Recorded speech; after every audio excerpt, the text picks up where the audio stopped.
Boa noite. Boa noite. Tá me ouvindo bem, Márcio? Sim, sim. Tá. A internet hoje tá meio capenga aqui em casa. Aí vamos seguindo. Espera um pouquinho, já vamos começar já.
Bom, pessoal, vamos começar devagarzinho. Boa noite para todo mundo. Boas voltas, né? Então, a gente está aqui no segundo módulo, né? Hoje a gente está começando Fabricação 2. Está todo mundo me ouvindo bem? Sim, sim. Tá, se tiver problema, é só avisar aí, tá? Deixa eu ver só se eu estou em outro computador aqui. Professor Alex? Pode falar. Tá diferente, hein? Parece humano. Parece que é? Não ouvi. Tá diferente, não é irmão gêmeos? Não. E É, olha que eu tenho. brincadeira. Então, assim, pessoal, vamos nos organizar. A gente está aqui começando fabricação 2, tá? Então, o que vocês vão ver em fabricação 2? Em princípio, depois eu passo a data certa de término da disciplina, tá? A disciplina vai ter um total de 50 dias de aula, são 2 horas por dia, tá? Todos os dias a partir de hoje, das 7 da noite às 9, mesmo esquema. Ela vai ser em torno de 100 horas aula, 50 dias, aí até o final da semana eu passo o dia do final, tá? O que a gente vai ver nessa disciplina? A gente, nessa primeira etapa, vamos seguindo falando de usinagem, tá? A gente vai relembrar alguns conceitos que foi visto em fabricação 1.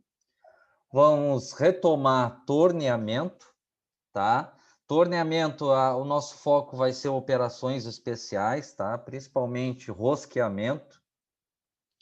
E na segunda etapa de usinagem, a gente vai ver fresamento, tá? Então, a minha ideia, para não misturar as disciplinas, é a gente ver toda a parte de usinagem, aí quando a gente terminar essa parte de usinagem, a gente faz uma prova, que aí a gente encerra esse assunto. A segunda etapa vai ser sobre solda. Então, a gente vai ver toda a parte de solda, de oxigás, corte também, né? Solda com eletrodo revestido, TIG, MIG, MAG, arco submerso e assim por diante.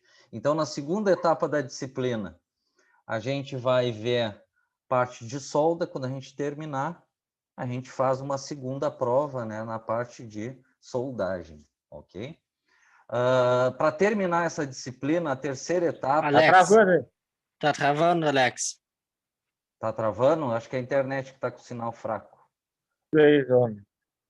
Tá? Estão me ouvindo bem? Jerry? Net, falou net. Tá travando demais. Espera aí. É eu mesmo. Tá me ouvindo bem agora?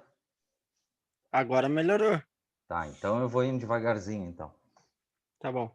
Então, nessa segunda etapa, a gente vai ver os processos de solda, e aí no final dessa parte de solda, a gente faz a segunda prova. Na terceira etapa, a gente vai ver básico de traçagem e caldeiraria, né? Como desenhar em chapas de aço, tá? Então, a ideia da terceira etapa, a gente vê os conceitos básicos de traçagem, né? Que é desenho em chapa em aço. E aí, a minha ideia, no final da disciplina, a gente fazer uns trabalhos de traçagem. Tudo bem até aí? Então, hoje, como é o primeiro dia, vamos indo devagarzito, como se diz, né? Então, vamos começar aqui. Vocês receberam, né, no WhatsApp de vocês a apostila de fabricação 2. Em princípio, a gente vai seguindo a apostila. Tudo que for diferente, eu vou passando para vocês, mesmo esquema, né, pelo WhatsApp. Ok? Então, vamos seguir aqui.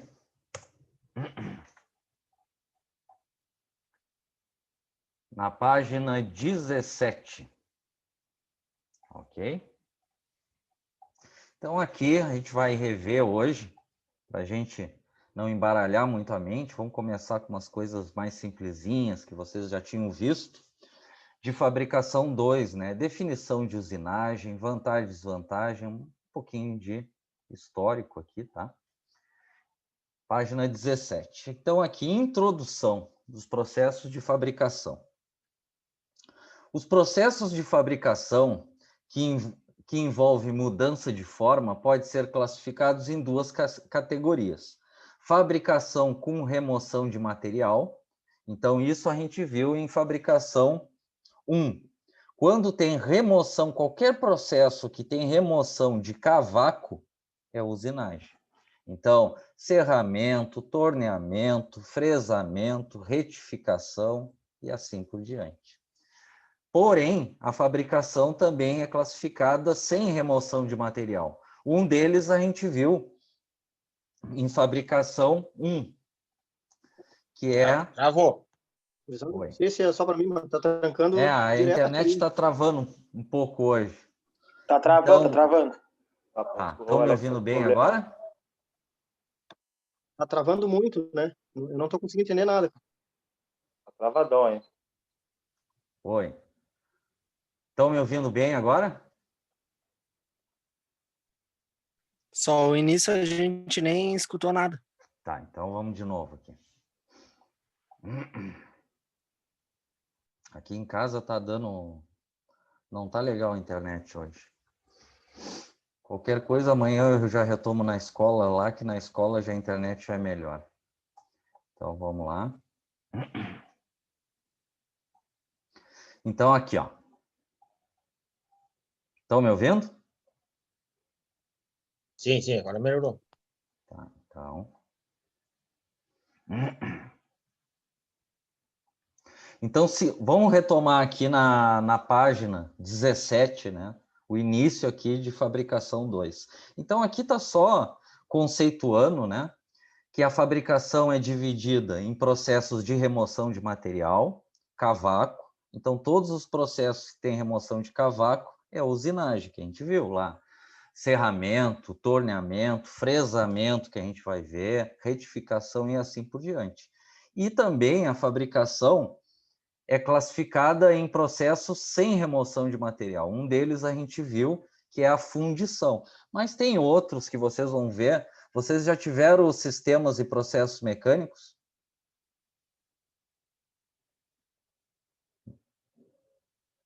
Sim, acho que sim. Tá? Aí eu acho que vocês tiveram sim agora das últimas, né? A parte de laminação, trefilação, Foi a última agora. tá? Sim, Então, todos os processos ali, a maioria dos processos, tirando eletroerosão, é fabricação sem remoção de material. Então, aqui só separando, né? Processos com remoção de material cavaco, que é a usinagem, e sem remoção de material. Enquanto a segunda categoria é composta, né, sem remoção de material, processos de fabricação como soldagem. Estão me ouvindo? Sim. Tá, que deu. Processos como soldagem, que é o nosso foco também nessa disciplina. Conformação, que vocês viram em sistemas e processos mecânicos. E fundição, que a gente viu em fabricação. Deu uma queda aqui na imagem de vocês? Beleza. A primeira categoria, né, que é com remoção de material, deixa eu só tirar aqui, é composta basicamente pelos processos de usinagem. Então, foi o que eu reforcei aqui com vocês, né, que processos com remoção de cavaco é a usinagem. Ok? Então, aqui só nenhuma novidade, só para...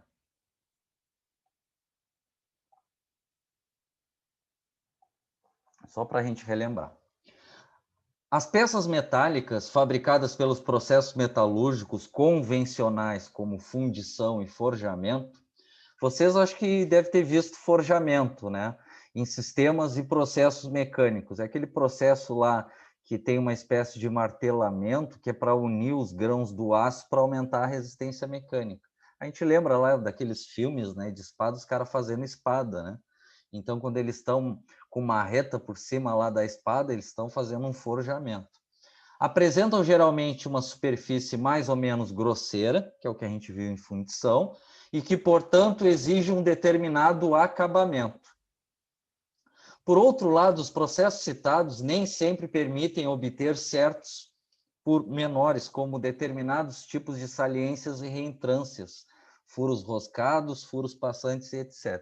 Então, o que está dizendo aqui?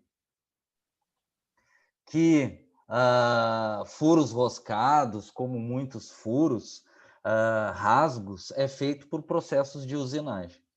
Finalmente, para alguns tipos de peças, os processos de fabricação convencionais não apresentam as melhores condições de custo e produtividade. Tudo bem até aí? Jerry, está me ouvindo bem? Às vezes trava. Tá. Tá travando, A acho que para internet está geral. dando umas travadinhas aqui. Mas Sim, qualquer coisa me só dá para interrompa, entender agora. Agora tá? tá dando para entender. Trava Isso, pouco vamos agora. indo devagarzinho. Vai ser, em princípio, só hoje ou amanhã aqui, porque depois eu vou lá para a escola, Sim, sim. que o sinal lá é perfeito, lá não tem enrosco. Vamos indo só nessa Ok. parte básica aqui para a gente ir ganhando tempo. Mas qualquer coisa me interrompam, tá?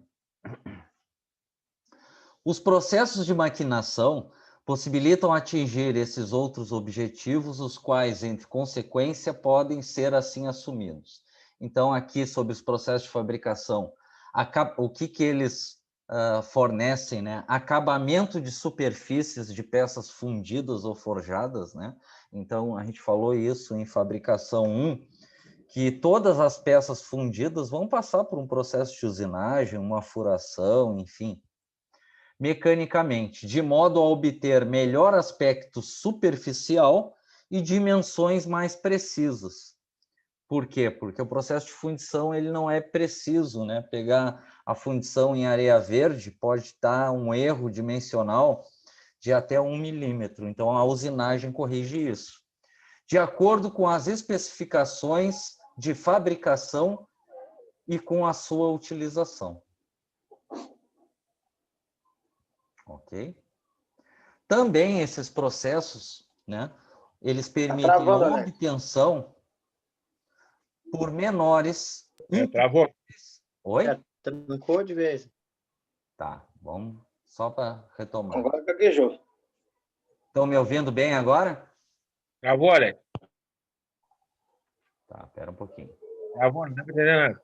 Estão me ouvindo bem agora? Só deu para entender Alex, Oi, pode falar que eu estou ouvindo. Agora melhorou.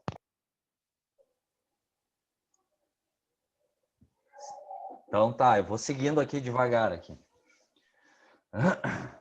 Aqui, a segunda vantagem, né, que tem é a obtenção de superfície de partes menores, né, impossíveis de conseguir pelos processos convencionais. Então, por exemplo, na usinagem, um furo roscado, um pequeno rasgo. Ok? Me ouviram bem agora? Sim, agora tá bom. Tá, então vamos indo devagar aqui, então. Fabricação em série de peças a um custo mais baixo. Então, isso a gente comentou lá em torneamento, né? Aonde é produção de muitas peças iguais, o ideal é o torno CNC, computadorizado. Qualquer máquina CNC é comando numérico computadorizado, né? Máquina por computador, em linha de produção de peças iguais. Fabricação de Travou de novo. Eu? Alguém quer comentar alguma coisa?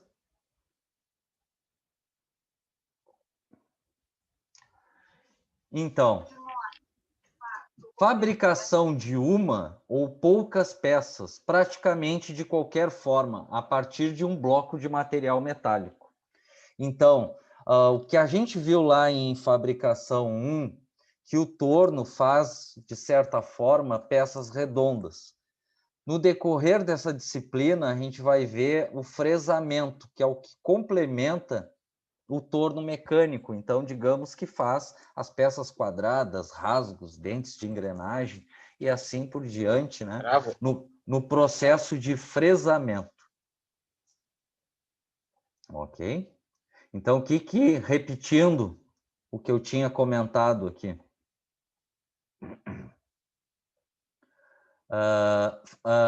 Pelo processo de usinagem, dá para fazer uma única peça ou até poucas peças.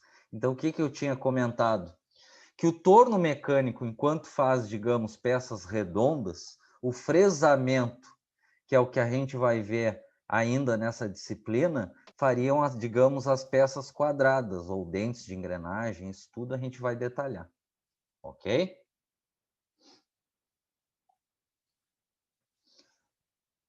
Tudo bem até aí? Nenhuma novidade. Tranquilo. Tá, eu vou indo devagar aqui. Vantagens da usinagem. Tá? Então, isso aqui a gente comentou em fabricação 1, né? Que a grande vantagem da usinagem é tu consegue fabricar, dependendo da máquina, qualquer formato, com precisão que chega numa retífica de 0,001 milímetro, ou 1 milésimo de milímetro. Então, além de tu conseguir precisão, menor tolerância dimensional, tu consegue fazer qualquer forma. Ao mesmo tempo, a desvantagem da usinagem, que eu comentei em fabricação 1, é o alto custo. Então, a grande utilização dos processos de usinagem se deve principalmente à variedade de geometrias, isso quer dizer que ele usina qualquer forma, possíveis de ser usinadas, com alto grau de precisão dimensional e acabamento superficial. Ok? Então, vamos parar um pouquinho aqui, que é uns termos que a gente tinha falado lá em fabricação 1. Na usinagem, tu consegue usinar qualquer forma. Grau de precisão.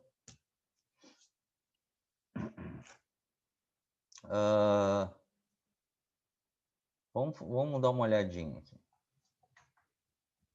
Vamos para o nosso quadro aqui.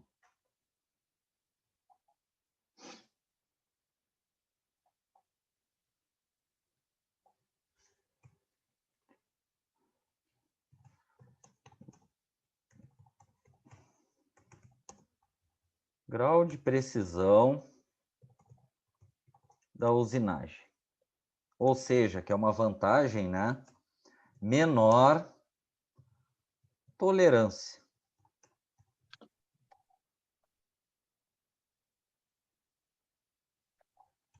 Vou botar certinho aqui.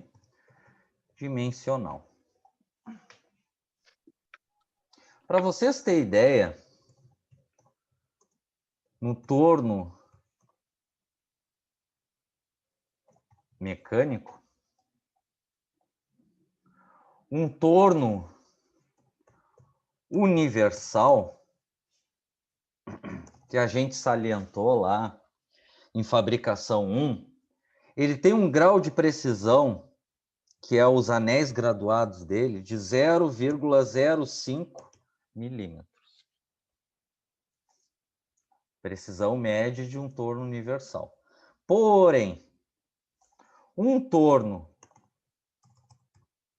CNC, computadorizado, ele consegue precisão de 0,01 milímetros. Tá? Isso aqui para ficar mais realista. Isso depois, quando a gente vê o fresamento, que é parte dessa disciplina, uma fresadora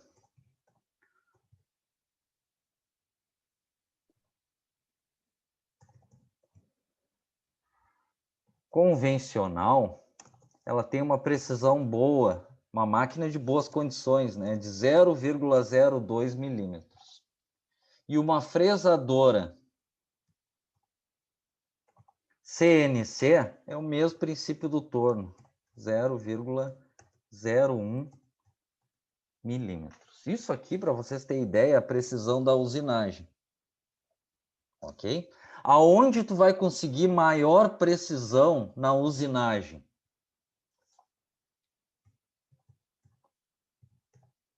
Na retífica, que consegue 0,001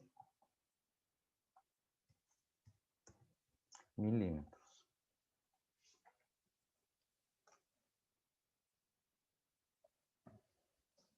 Então, o grau de precisão da usinagem, menor tolerância, conforme as máquinas aqui que eu passei para vocês.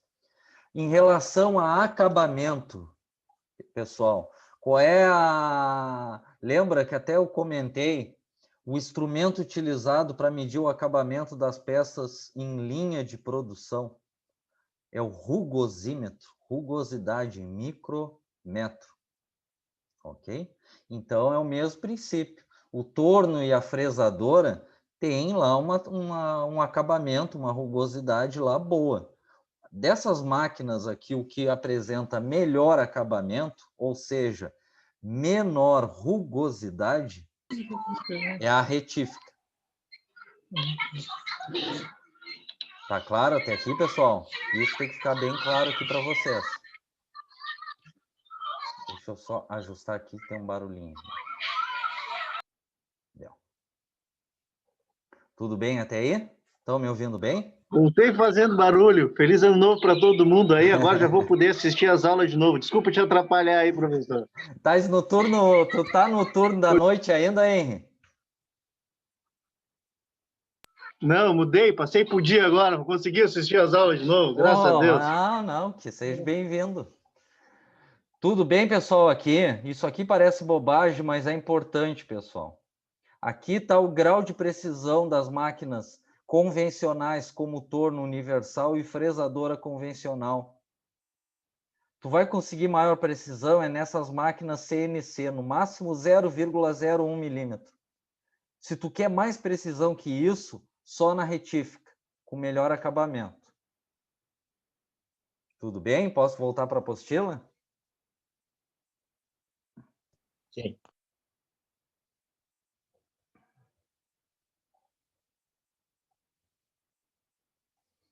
Então, é o que está dizendo aqui, ó. A grande utilização dos processos de usinagem se deve principalmente à variedade de geometria, tu usina qualquer forma, alto grau de precisão, depende da máquina, por isso que eu abri esse parênteses, e acabamento superficial, que depende da máquina também. Qual das máquinas de usinagem que tu vai conseguir maior precisão e melhor acabamento em rugosidade? Retíficas. Tudo bem? E ao fato de não haver alteração nas propriedades do material. Uma outra grande vantagem na usinagem que não altera a química da peça. Tu altera a forma sem alterar a química. Essas características fazem com que, na grande maioria dos casos, os processos de usinagem não possam ser substituídos por nenhum outro processo de fabricação, sendo muitas vezes usados com o intuito de prover uma melhoria de acabamento superficial, em rugosidade, micrômetro, ou tolerância dimensional, precisão.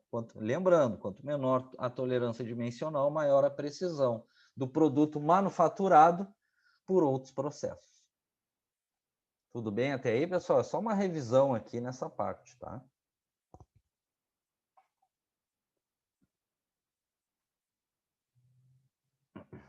Desvantagens. Tem algumas desvantagens, mas a principal desvantagem da usinagem é o alto custo. É o custo que é mais elevado. Se a indústria, é o que eu tinha falado de fabricação 1, se a indústria pudesse escolher, não teria usinagem, mas praticamente 100% das peças produzidas vão apresentar algum tipo de usinagem, ok? Então, desvantagem da usinagem. Apesar das vantagens da usinagem, esta possui desvantagens em relação a outros processos de fabricação, como, por exemplo, baixa velocidade de produção quando comparadas com demais processos. Quer ver um processo que ganha da usinagem? Vocês não viram sinterização? Viram, né? Lá em sistemas e processos, que tem aquela matriz de aço que fecha, injeta pó de aço, abre e sai a peça pronta, digamos assim, que é o princípio de fabricação das pastilhas de usinagem. só que o custo é muito elevado, então sempre vai ter alguma parte da peça que vai precisar da usinagem. Então aqui eleva o custo da usinagem, né? Porque ela é baixa velocidade comparada, por exemplo, com uma sinterização. Tal desvantagem que qualquer aprimoramento no sentido de aumentar a produção de um processo de usinagem represente um ganho significativo. A segunda desvantagem dos processos de usinagem diz respeito a altos custos envolvidos. Então, resumindo aqui, das grandes desvantagens da usinagem é o custo elevado. Estes custos se devem ao uso de maquinário e ferramental caro e à necessidade de mão de obra especializada. O nível de conhecimento exigido na programação e operação nas modernas máquinas de comando numérico requer operadores com certo grau de especialização. Tá? Então, se tu comparar um torno, um home, por exemplo, convencional, barramento 3 metros, ele tem um custo lá por volta de 60 mil reais. Qualquer torno CNC, ele é no mínimo 300 mil reais. Então, é aqui que envolve, né, numa linha de produção, máquinas computadorizadas onde se eleva muito custo. Mas, em compensação, essas máquinas CNC produzem muito mais rápido. Tudo bem até aí? Além disso, grande parte da matéria-prima usada nesses processos é transformada em resíduo. Então, o que significa isso aqui? Que parte do material da peça é jogado fora em forma de cavaco. Ok?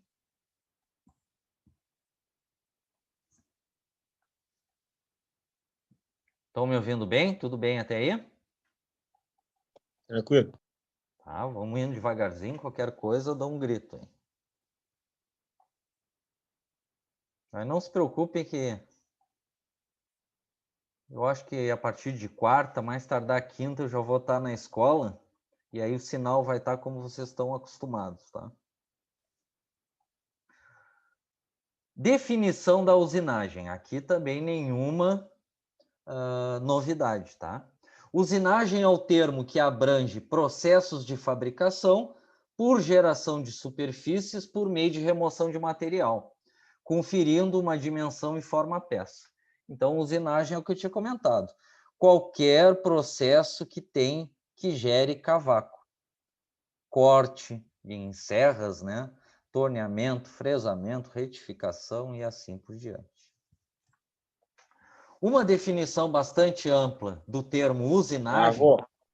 Tá, então vamos retomar aqui da onde eu parei. Estão me ouvindo? Uma definição bastante ampla do termo usinagem foi apresentada, aí aqui isso aqui vem de um livro de engenharia, só curiosidade aqui, tá, pessoal?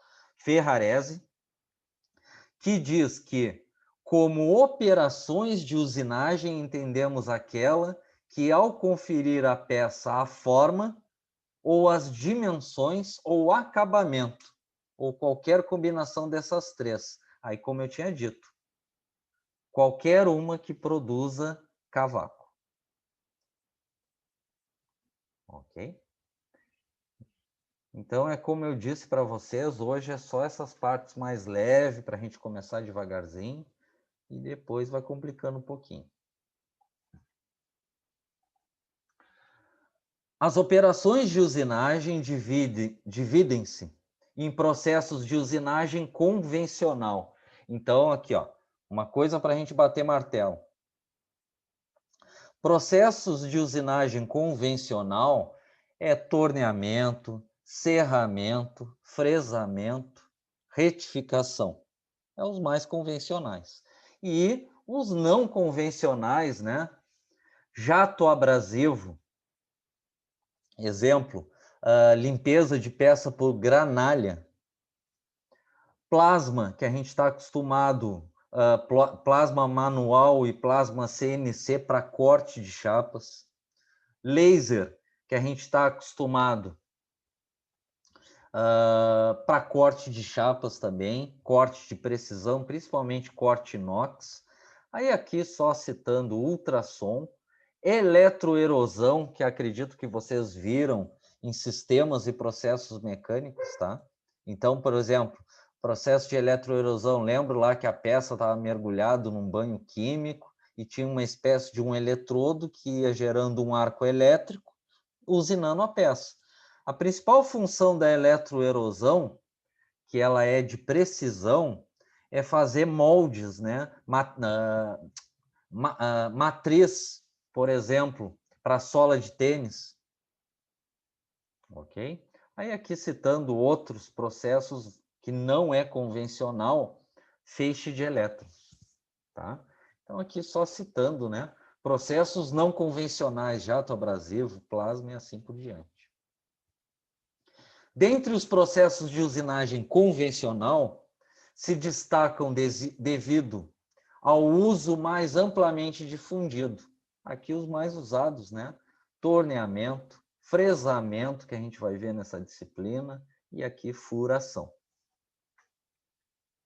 Ok? Tomar um gole de café aqui. Já estou destreinado de falar tanto. E aí, Diego, não ouvi tua voz hoje, Diego? Tá me ouvindo, Diego? Diego tá quieto hoje. Tranquilo. Oh, Tô com meu áudio ligado por causa do vizinho com a máquina de lavar aqui, né? Ah, não tem problema. Tudo bem Você contigo falou o aí? trator, o helicóptero. Então tá bom, vamos seguindo então.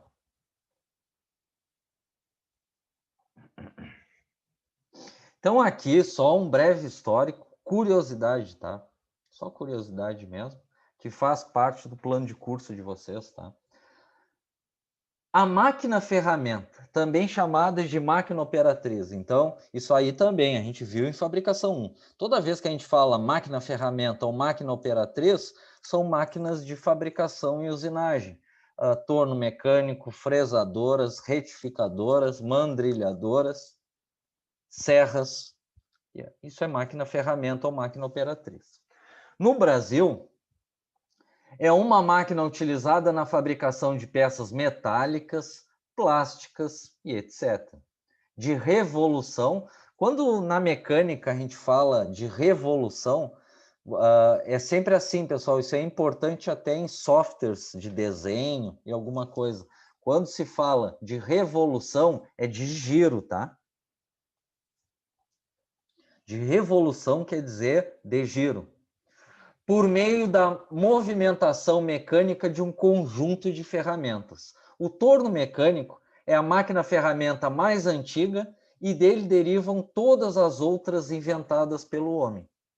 Inicialmente, os movimentos de rotação da máquina eram gerados por pedais, a ferramenta para tornear na mão do operador, que dava forma ao produto.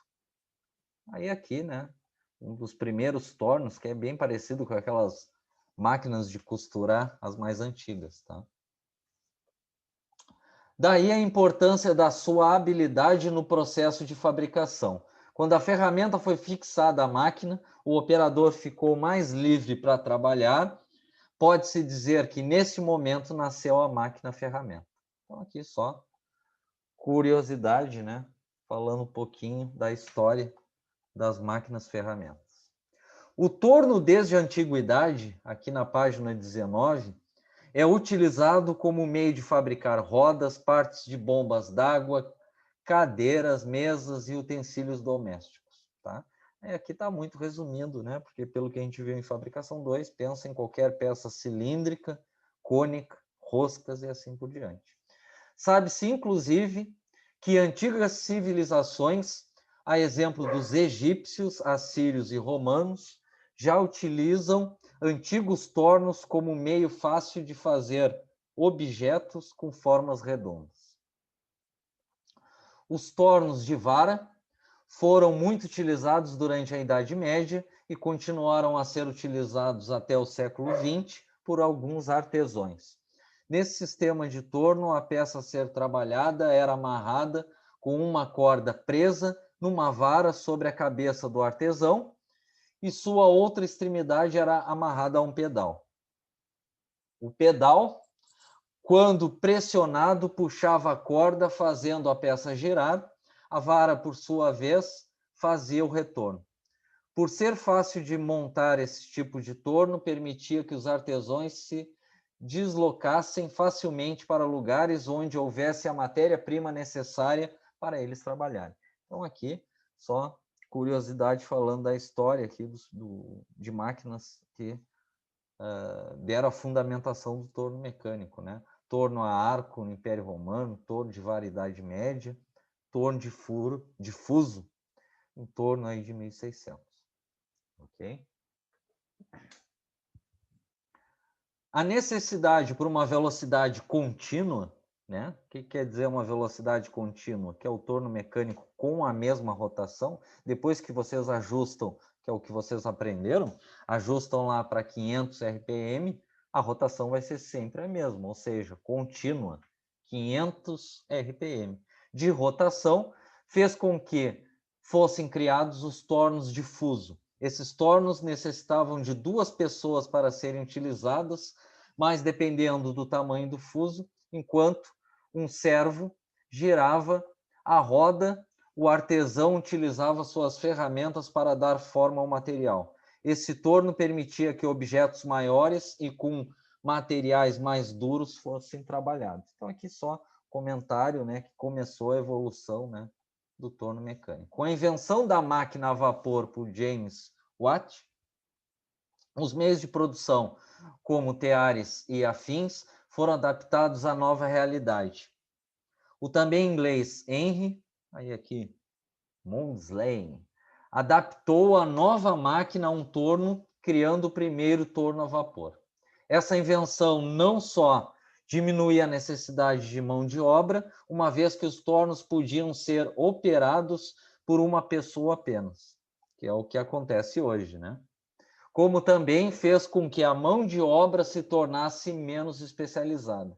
À medida que a manufatura tornava-se mais mecânica e menos humana, as caras habilidades dos artesãos eram substituídas por mão de obra mais barata, que é o que acontece muito hoje em dia, né, com a automação, né? Isso deu condições para que Whitworth, que vocês conhecem, né, como rosca inglesa, aqui é o nome do inventor, né, da rosca inglesa, em 1864, mantivesse uma fábrica com 700 funcionários e 600 máquinas ferramentas. Aí aqui, esses 2 inventores, né, ainda foram responsáveis por várias outras mudanças nos tornos da época, como o suporte para a ferramenta e o avanço transversal. Então, aqui está demonstrando, né, na época que inventaram o automático do torno universal, né, o avanço transversal, que é para frente ou para trás, a ferramenta. Ok? Evolução histórica. Em 1906, torno já tem incorporadas todas as modificações feitas por esses inventores. A correia motriz é movimentada por um conjunto de polias de diferentes diâmetros, o que possibilitava uma variada gama de velocidades de rotação. Sua propulsão era obtida através de um eixo acionado por um motor, o que fixava a máquina a um local específico. Aqui, pessoal, para vocês verem, vocês provavelmente nunca viram. Se já viram, me avisem. Quando eu fiz o técnico mecânico, que era na antiga ETFPEL, lá em Pelotas, isso eu me formei em 1998, o primeiro torno que eu utilizei para aprender a tornear era um tal de soft bem. Esse soft bem, para te trocar a rotação, era umas polias lisas que tinha no cabeçote fixo, e uma correia de couro. E tu ia trocando a rotação, mudando a correia na polia. Só que quando eu passava de 1 milímetro de profundidade, parava a placa, né? Esse era o problema. Era os tornos que tinha na época. Porra, parece nem é tanto tempo assim, há 20 anos atrás. Claro, o que a gente aprendeu em fabricação 1? Lá no recâmbio, que vocês já sabem, o que interliga lá o avanço com a rotação são engrenagens. Então não tem perigo de patinar. É graças a isso que tu consegue dar profundidade de 5 milímetros ou até 8, 10 milímetros em uma passada só com pastilhas de metal duro. Ok?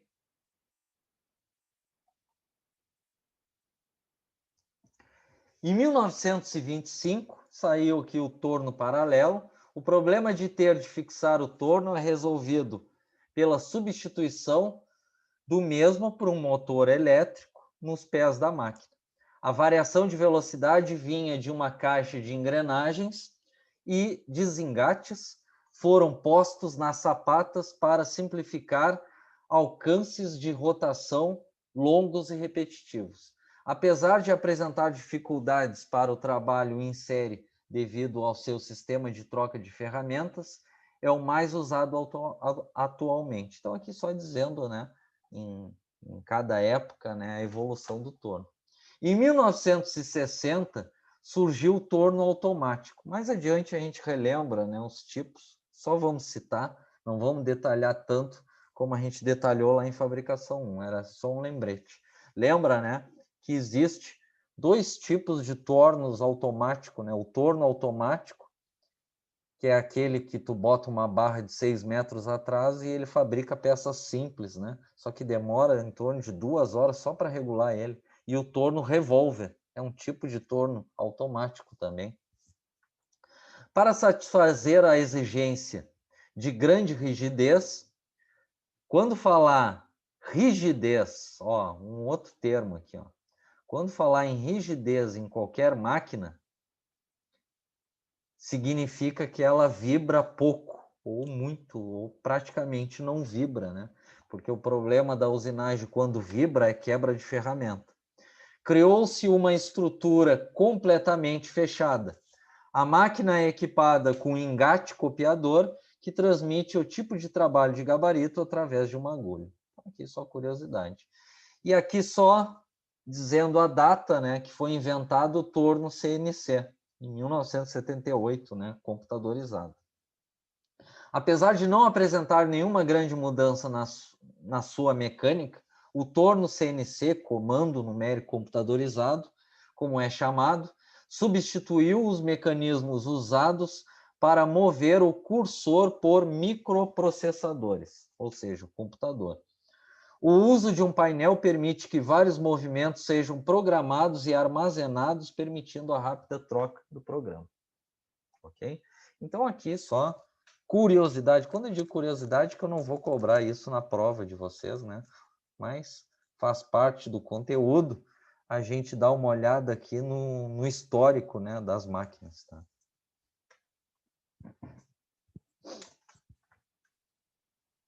Tudo bem até aí?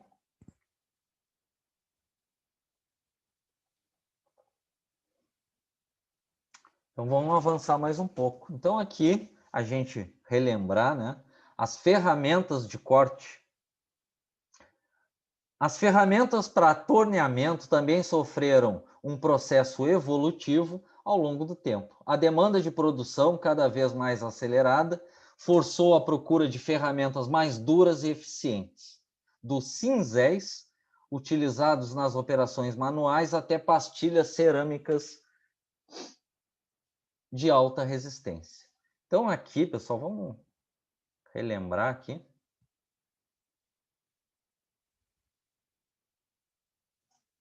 Para a gente ser mais prático, que esses materiais, né, de ferramentas de corte, vai ser importante até para as outras máquinas ferramentas, tá? Posso apagar aqui?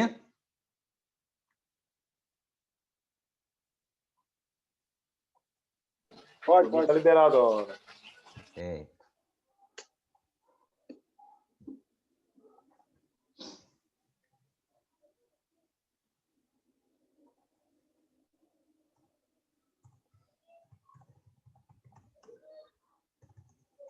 Ô, Alex, Eu.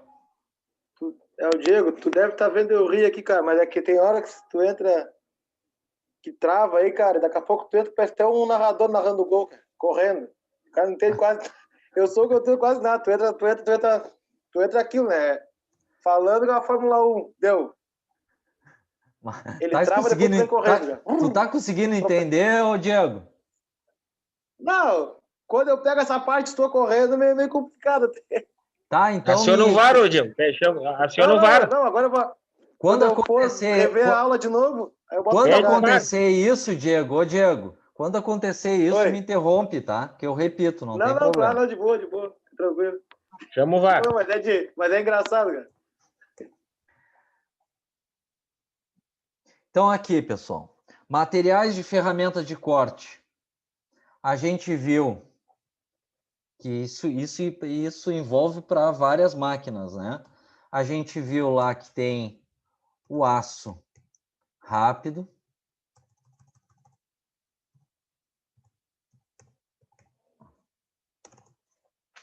né?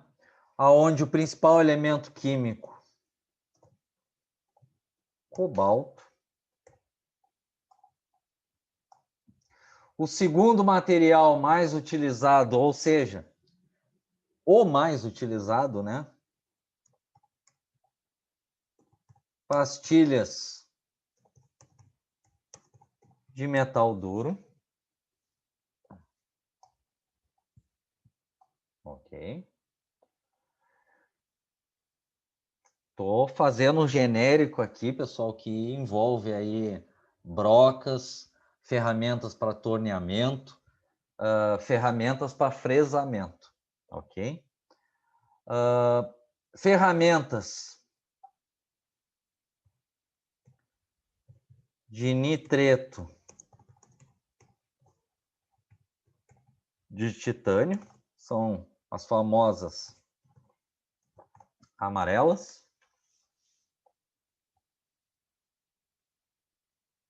Ferramentas de CBN, de alta tecnologia, vamos ver umas imagens disso. E existe, né, pastilhas, só que ainda está muito caro, né? Pastilhas cerâmicas. Ok?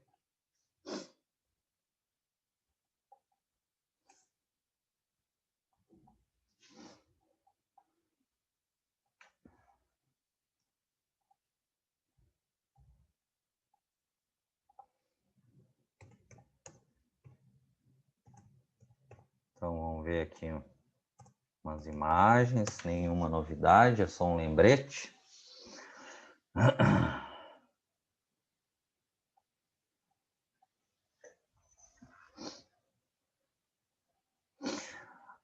Então, assim, pessoal, nenhuma novidade, todas as ferramentas com esse prateado claro aqui, brocas, né, são de aço rápido.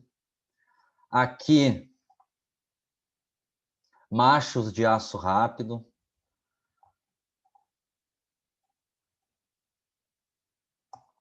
Aqui, barras, né, pequenas barras de aço rápido para torno mecânico. Tem aqui as quadradas, principalmente a 3/8, para a maioria dos processos de usinagem. Tem as barrinhas redondas. A retangular que a gente viu é o bedame. Ok?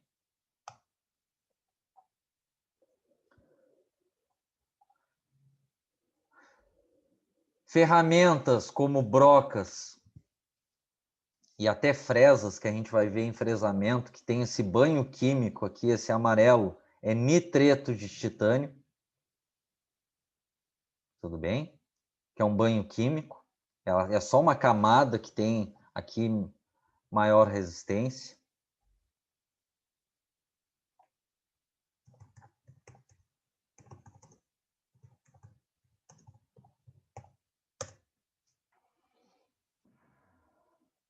Essas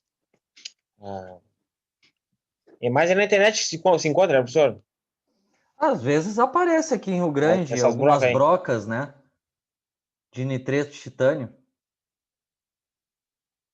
Mas é mais em Não, no alguns estaleiro lá casos, tem ô muita. Márcio, alguma que aparece mais em brocas, mas existe fresas, né, para fresadoras com esse banho químico de nitreto de titânio. Tudo bem? Eu comprei uma malinha, Alex, que tem essa daí. Ah, o Patrick? Onde é que isso. comprou, Michel? Comprei lá na Jugular, na Bosch. Lá. Da Bosch. Então, nitreto de titânio. Então, aqui, a gente está só relembrando, tá? Pastilhas pode ser para torneamento, para fresamento, que a gente vai ver esse processo mais adiante. Todas essas pastilhas, o material é metal duro, pessoal, não se atrapalhem. O material dessas pastilhas é metal duro, que é o mais utilizado. Ok? A coloração... Só um minuto, agora é a minha vez com o cachorro incomodando aqui. Porra, agora travou tudo as veras, agora travou de vez. Travou tudão. Estão me ouvindo agora? Agora ele volta com esse teu Galvão Bueno narrando gol. Espera aí. Chama o VAR, Diego. Bruno, tá me ouvindo, Bruno? Travou. Márcio, tá me ouvindo? Chama o VAR, Diego.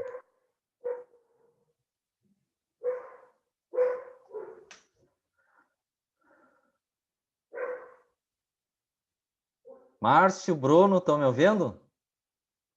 Voltou agora, voltou. Tá. Bruno Deu uma tá, agora tá. esquerdinha. Tá, eu dei uma Agora ficou paradinha. Quando você sempre me dê um sinal, tá? Quando vocês me derem um sinal que tá falhando, eu dou uma parada. Então aqui, pessoal, pastilhas de metal duro, tá?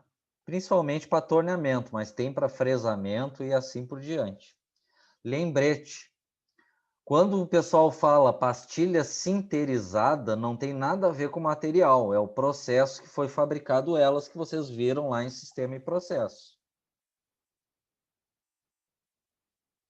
Entendeu? Tá me ouvindo, Márcio?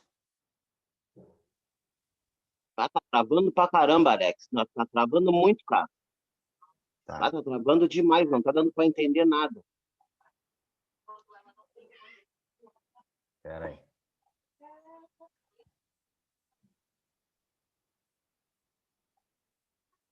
Travou a full agora. Travou, não deu para entender nada. Tá, espera aí que eu vou só dar uma paradinha aqui para retomar e aí eu retomo de onde eu parei. Deu? Ok. Tô me ouvindo?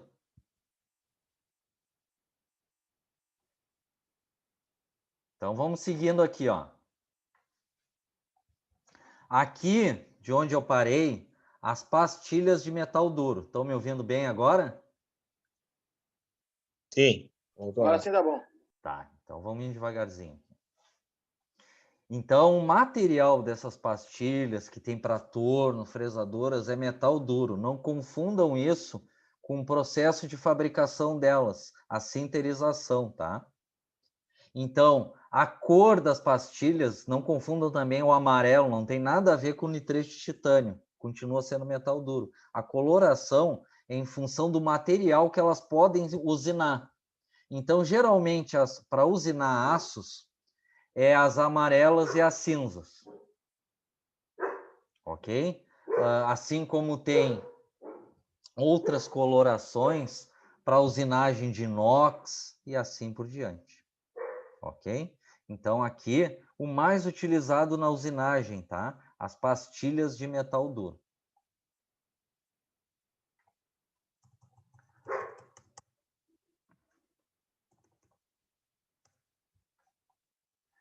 Outra coisa aqui para a gente bater, outra informação para a gente bater um martelo,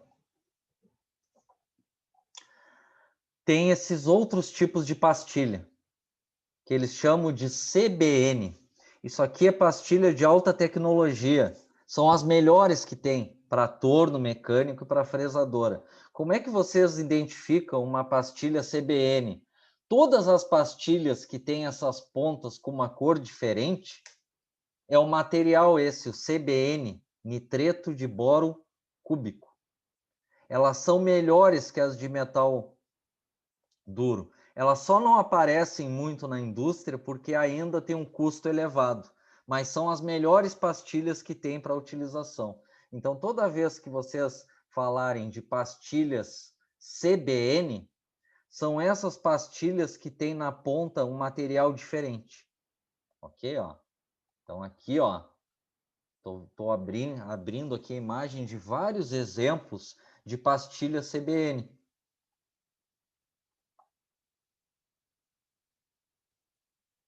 Tá claro isso? Todas essas pastilhas que têm essas pontas com material diferente são pastilhas CBN. São melhores que as pastilhas de metal duro, só que o custo é mais elevado, por isso que ainda não aparece muito na indústria. O que aparece mais na indústria são as pastilhas de metal duro. Tá? E por fim aqui,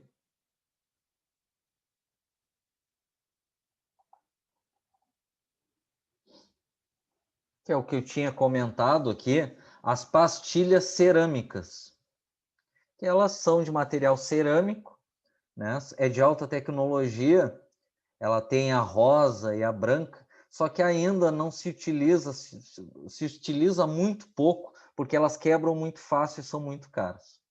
Ok? Então aqui, só para a gente fechar essa parte aqui, aqui está falando os principais materiais para ferramentas de corte de vários tipos de máquina. Aço rápido, pastilhas de metal duro, nitreto de titânio, as amarelas, pastilha CBN, que eu mostrei para vocês, e as pastilhas cerâmicas. Alguma dúvida até aí, pessoal? Aqui é só a gente só está relembrando, tá? Posso seguir? Bruno, tranquilo, Bruno?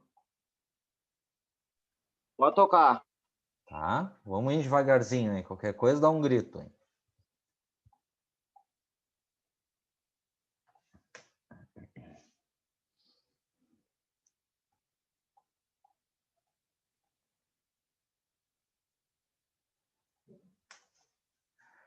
Então aqui, vamos só ver aqui um pedacinho aqui das ferramentas de corte. O principal das ferramentas de corte, por isso que eu dei uma parada agora, tá, pessoal? O principal das ferramentas de corte é tu identificar elas principalmente na utilização em relação aos materiais, ok?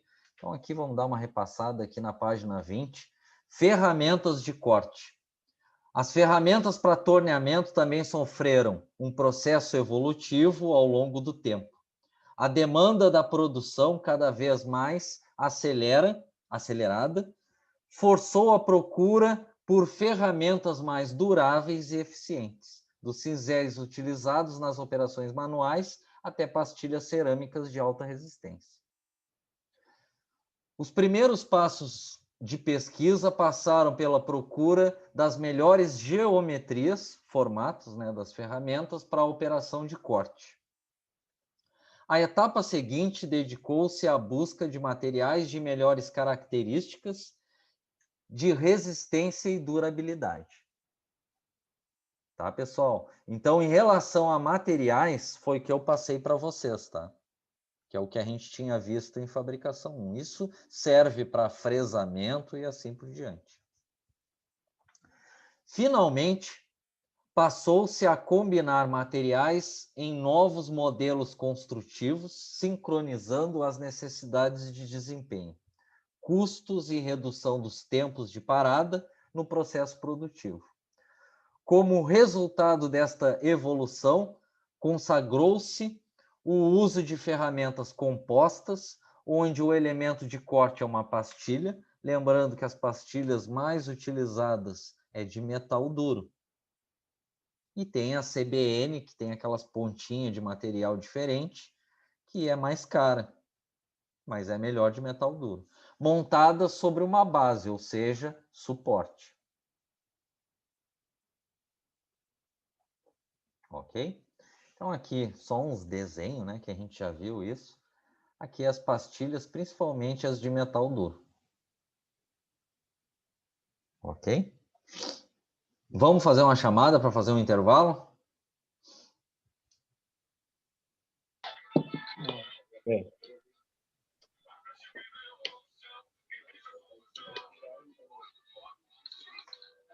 Deixa eu dar um geral aqui para ver O o Bruno tá pessoal. presente, Alex. É que eu tive Ah. que ir na frente aqui, o Bruno tá presente, viu?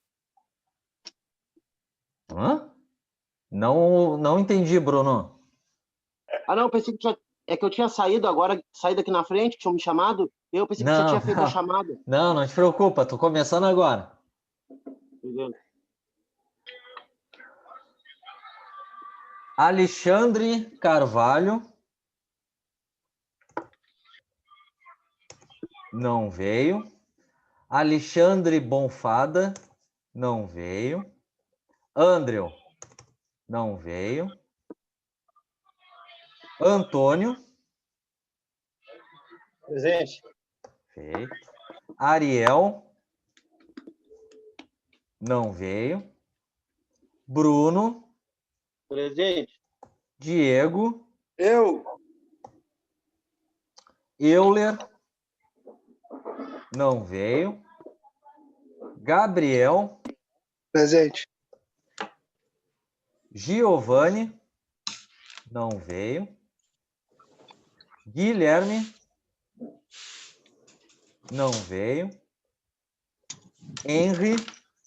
Aqui, depois de muito tempo. Já vou desligar o som aqui que tá com o som do guri. Não, tô te ouvindo bem, Henry. Ian. Não veio. Isaac. Não Oi, veio. presente. Opa, não tinha te visto, Isaac, peraí.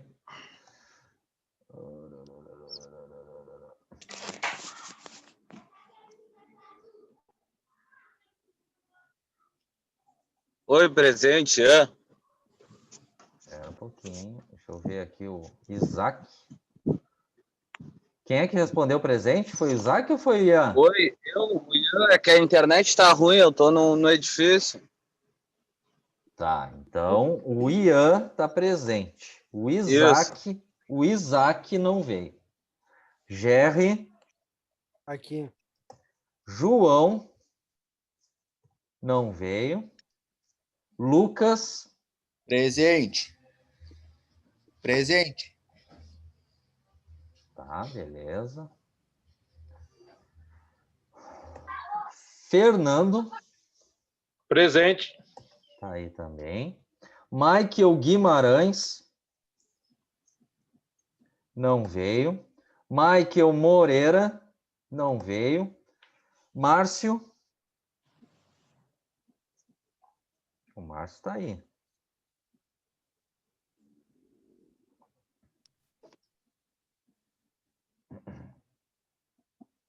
Tá confundindo com o Marcos.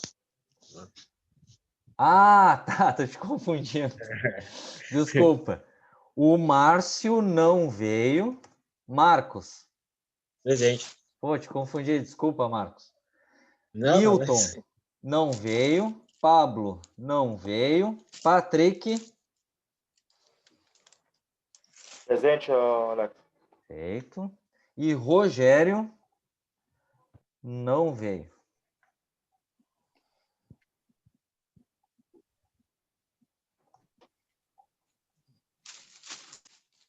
Feito. Depois, no finalzinho da aula, a gente repassa aqui e já é.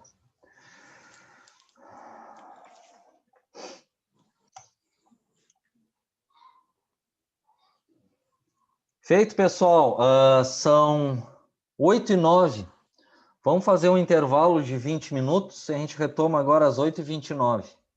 Ok? Aí a gente segue aqui na página 21. Até daqui a pouco.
Bom, pessoal, então retomando a nossa aula. Estão me ouvindo bem? Henry, está me ouvindo bem, Henry? Bruno? Sim. Então vamos ir devagarzinho, qualquer coisa dá um sinal aí.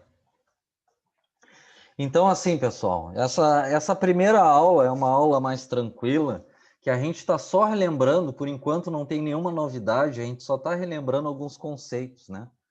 Então, aqui na página 21, o nosso famoso torno universal, né? Que o nosso objetivo principal é ver operações especiais, né?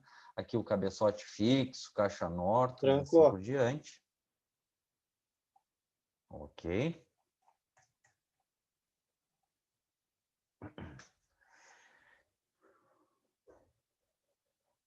Então, vamos aqui na página 23. Ok? Aqui, torno mecânico, máquinas de tornear, características do torno, componentes. Também nenhuma novidade, a gente só vai relembrar aqui as principais partes, né? Então, aqui, conceito. Nenhuma novidade. Torno mecânico. O torno mecânico é uma das máquinas mais antigas e indispensáveis da indústria mecânica e em oficinas, devido ao volume de operações que pode executar em relação às outras máquinas operatrizes. A origem da palavra torno é latina, tornus. Este termo designava a máquina para tornear marfim, madeira, etc., originando o sentido de forma arredondada e ainda movimento circular. É justamente esta ideia que está presente em expressões como em torno de, ao redor de, e letra bem torneada, bem feita. Tá? Só um conceito. Em termos práticos, a usinagem no torno consiste basicamente em fixar uma peça num dispositivo, assumindo um movimento rotativo, que a gente viu que é na placa, através do eixo principal da máquina, enquanto que a ferramenta presa ao carro superior assume o movimento de avanço. Então, a gente viu lá em fabricação 1, avanço longitudinal, esquerda, direita. Avanço transversal, para frente e para trás. Usinando a superfície da peça. Esta superfície pode apresentar variadas formas de acordo com a operação e perfil da ferramenta. Então, tu pode obter superfícies cilíndricas, como a gente viu, externo e interno, cônicas, planas, perfiladas, como esféricas e até roscas, assim como recartilho e assim por diante. A máquina de tornear. A máquina que faz o torneamento é chamada de torno. É uma máquina ferramenta muito versátil, porque, como já vimos, além das operações de torneamento, pode executar operações que normalmente são feitas por outras máquinas. Furação, a fresadora e a retificadora, com adaptações relativamente simples. Tá? Aqui é só um reforço. Características principais do torno.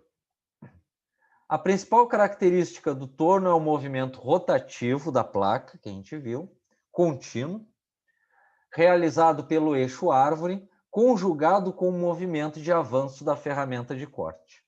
As outras características importantes são o diâmetro do furo do eixo principal. O que a gente viu? Que na placa tem um furo passante, que se a barra for menor que esse furo, tu pode atravessar a barra, né, por dentro lá do carro principal. A distância entre as pontas e a altura de ponta. Então, aqui está dizendo as características de um torno universal. Os mais comuns que a gente falou é de barramento 3 metros, que é comprimento 3 metros, e aqui em Rio Grande que tem os de barramento 5 metros também, né? Para fabricação de eixos maiores, que compreende a distância ao fundo da cava, ao barramento e ao carro principal. Principais componentes do torno. O torno mecânico se compõe essencialmente de barramento, cabeçote fixo, cabeçote móvel, carro principal, caixa Norton e recâmbio. Então, aqui só um lembrete, né? Por isso que eu estou passando mais batido. Aqui, o cabeçote fixo, que tem as palancas de regulagem da rotação e o nosso ábaco lá para descobrir qual é a rotação. Aqui embaixo, a caixa Norton ou a caixa de roscas, que é as tabelas de avanço e as regulagens de avanço. Assim como aqui tem uma porta na esquerda, que é o recâmbio, que tem as engrenagens que interligam o avanço com a rotação. Aqui o barramento, aqui um exemplo de uma... Aqui está só dizendo as partes principais do torno, não é acessórios. O carro principal aqui, que a gente viu, carro longitudinal, volante para a esquerda e direita, carro transversal para frente e para trás, carro orientável, né, para torneamento cônico curto, ou chanfro, e aqui a torre porta-ferramentas, que tu pode fixar até 4 ferramentas. E aqui o nosso famoso cabeçote móvel, que serve para fixação em mandril de broca cilíndrica, engate cone-morse de broca cônica, né? Utilização de ponto rotativo de apoio e assim por diante. Ok?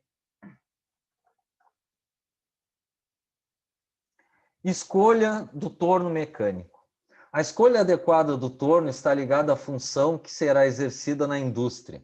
Para a escolha do tipo de torno, é necessário avaliar alguns critérios, entre os quais podem ser citados: dimensões e forma das peças, grau de precisão requerido, tipo de produção, possibilidade de obter peças diretamente de vergalhões, assim como o peso da peça e etc. Então, a gente só está relembrando os principais tipos. Classificação dos tornos mecânicos. O mercado de máquinas operatrizes oferece grande variedade de tornos para satisfazer as inúmeras exigências da indústria. Estas máquinas podem apresentar de forma e tamanhos variados e com funções determinadas. A escolha do tipo de torno adequado para a execução de uma determinada fabricação deverá ser baseada nos seguintes fatores: dimensões, né, tamanho das peças a produzir, a forma delas, qualidade de produção, possibilidade de obter peças diretamente de barras, né, vergalhões, perfis, a gente não vai usar no torno, a gente vai usar barras, e grau de precisão exigido. Lembra que eu falei, eu cheguei a comentar no início de aula o grau de precisão. Um torno universal chega a 0,05 milímetros. Assim como de maior precisão é o torno CNC, 0,01 milímetro. Classificação mais simples. Tornos horizontais ou de pontas, né? A gente, aqui, só um lembrete, a gente nunca vai falar torno universal, né? É o torno universal, né? O eixo é horizontal, mas a gente chama torno universal. Tornos de placa, tornos verticais, revólveres, copiadores, tornos de produção, tornos semiautomáticos, tornos automáticos especiais. Então, aqui, o nosso famoso torno universal, para a gente bater martelo, quando se utiliza ele? Em qualquer oficina de setores de manutenção e metalúrgicas que produzem poucas peças iguais, que é o que acontece aqui em Rio Grande. Rio Grande não é atrasado, é que as metalúrgicas não têm encomenda de muitas peças iguais, por isso que o que eles utilizam é torno universal. E para a indústria, principalmente peças automobilísticas, que é uma quantidade muito grande de peças iguais, é aqui o mais moderno, de maior precisão, o torno CNC, comando numérico computadorizado. Que vocês vão ter uma disciplina no terceiro módulo que vocês vão aprender o básico de como programar essa máquina. Tem uma disciplina no terceiro módulo que é isso. Não vamos falar tornos horizontais, né? Vamos falar torno universal. Os tornos universais são os mais comuns e mais usados frequentemente. Repetindo, setores de manutenção e metalúrgicas que produzem poucas peças iguais. Por apresentarem dificuldade na mudança de ferramenta, não oferece grandes possibilidades de fabricação em série. Foi o que eu disse. Ele não é ideal. Se tu tem que produzir muitas peças iguais, tu vai perder tempo e dinheiro. Mas aqui em Rio Grande, onde as metalúrgicas recebem encomenda de poucas peças iguais, é o utilizado, né? Assim como qualquer setor de manutenção vai ter um. Ok? Torno universal. Nenhuma novidade. Tornos verticais. Tá? Vamos botar uma foto aqui só para bater esse martelo, como se diz.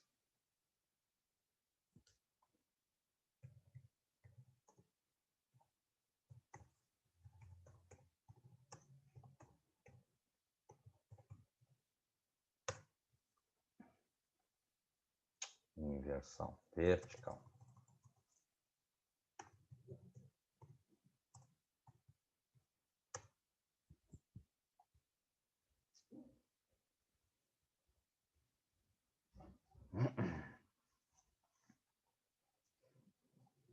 Aqui, pessoal. Aqui tem uma foto de um torno vertical. Ele tem uma placa grande, que é na vertical que gira a placa. O que vocês têm que saber disso aqui? Que ele existe. Para que ele existe? Para peças muito grandes e pesadas. Tá claro? Falou em peça muito grande e pesada, é esse torno aqui. Torno vertical. Tá claro? Tá me ouvindo bem, Marcos? Sim, sim. Tá?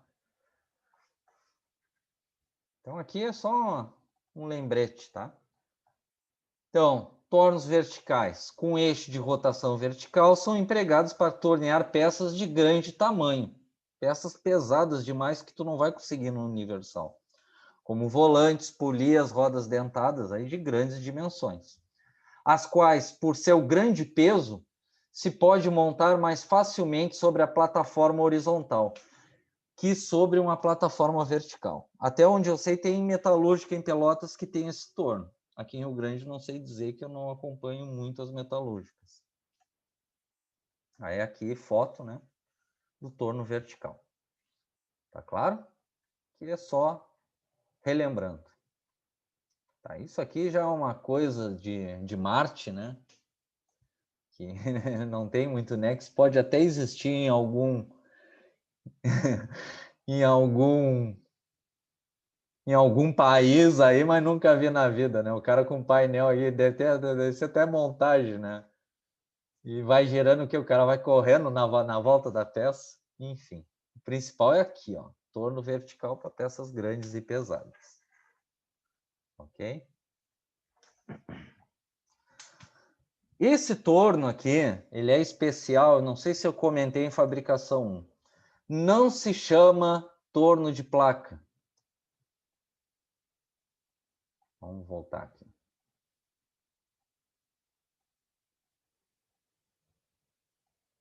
Aquele ali é o torno, se eu não me engano, é assim que se escreve. Platô.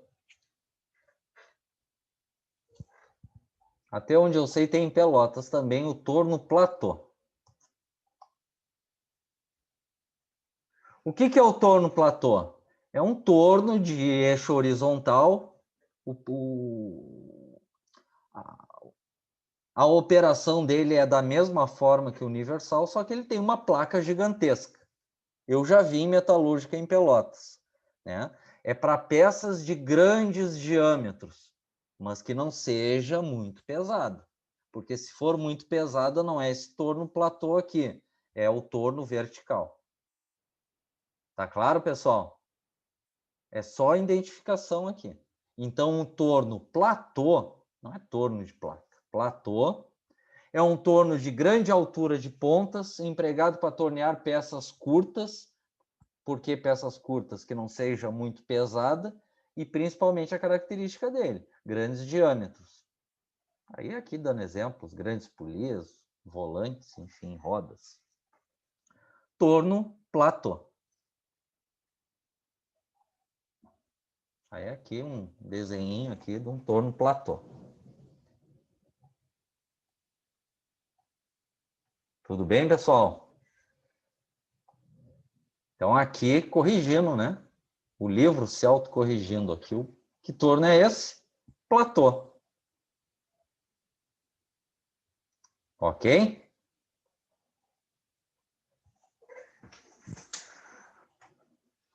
Revólver, a gente viu em fabricação 1.